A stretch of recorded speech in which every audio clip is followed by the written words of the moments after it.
好的，同学们，激动的心，颤抖的手，历时6个多小时的时间，我们终于完成了这样一款平台跳跃游戏的 demo。当然了，当前这个项目依然有很多的内容等待着我们去完善，依然有很多功能等待着我们新去开发。这个呢就交给大家去集思广益。甚至老李，我未来如果回过头，当我们完成了戈多10个游戏挑战项目的全部内容，可能我们会回过来将当前这个项目完善甚至将它上线。那这个就是后话了。我们在当前这个阶段要做的就是用最后一期视频将整个系列完结掉。我们完结它的方式呢，去创建一个主场景的 UI 界面。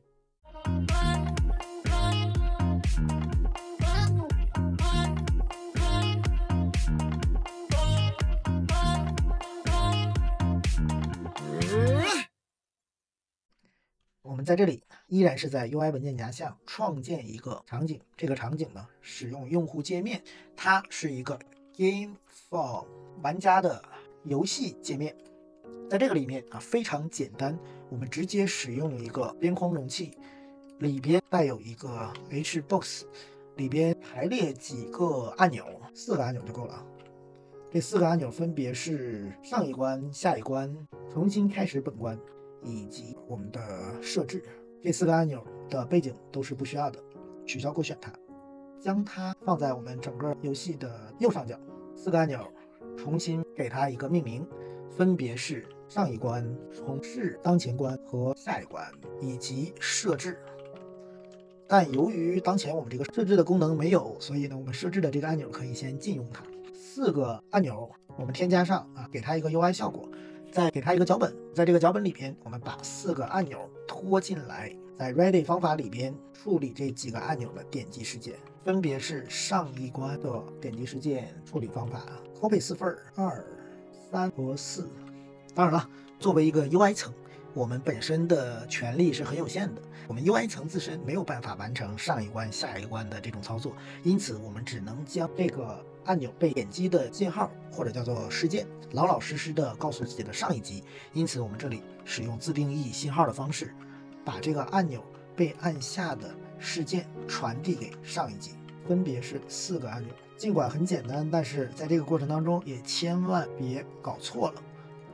这样呢，4个按钮就全都弄完了。那么我们可以回到上一集，也就是慢场景下。在慢场景下当我切换到这个游戏的进入界面的时候，我需要在这个位置除了有当前的场景以外，我还需要当前的UI 界面。因此在这里我们添加一个当前的 UI 界面，它等于重新实例化一下是这个 Game Form 拖过来，拖到顶层是一个 Game Form。这块 Game Form 这个就不需要了这个位置已经交给选择关卡来完成，所以这里就不需要了回到这儿，当前它就是 Game Form 实例化，这个地方 Game Form 实例化。好的，实例化完之后，那就是当前对这4个信号的处理所以我们需要当前这个上一个按钮被按下的事件处理方法，写一个匿名函数，复制4个按钮分别是上一个，还有 Restart， 还有下一个 Next， 还有 Settings， 4个按钮。好，那么有了这4个按钮呢，我们就可以老老实实的去切换关卡了。可以实现一个切换关卡的方法 ，Load 传进来的是一个 Level， 那么把状态图发射一个信号，这个 Send 一个信号，发射这个信号就是 To Game。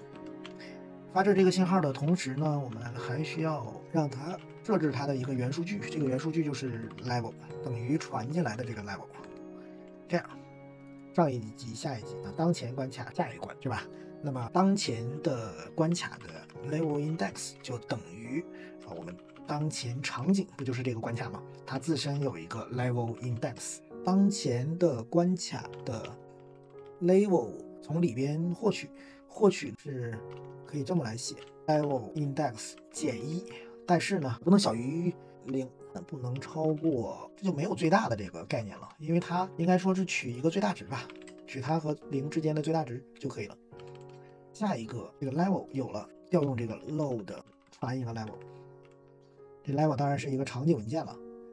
这里为了方便认知所以这里我们还是给它标注上类型。这个场景文件。当前加载当前啊，依然是直接加载这个 level 这么来获得当前自身嘛。下一关就是取一个最小，它和我们当前这个 levels 的尺寸0.1，取一个最小，这样就可以了。但是呢，还有一点，如果我当前这个关卡是第一关的话，那我就没有必要显示上一关了，或者说我上一关这个按钮就没有必要让玩家可以点击了。所以这里可以判断一下，如果当前场景它的关卡 index 等于1，那我就让这个 UI form 里边的 button trevious 的这个禁用属性给它设为 true。如果当前场景它的 level index 等于这个关卡 levels 的尺寸减1，给它禁用一下，禁用的是 next。我们到场景里面来看一下，运行进入游戏第一关，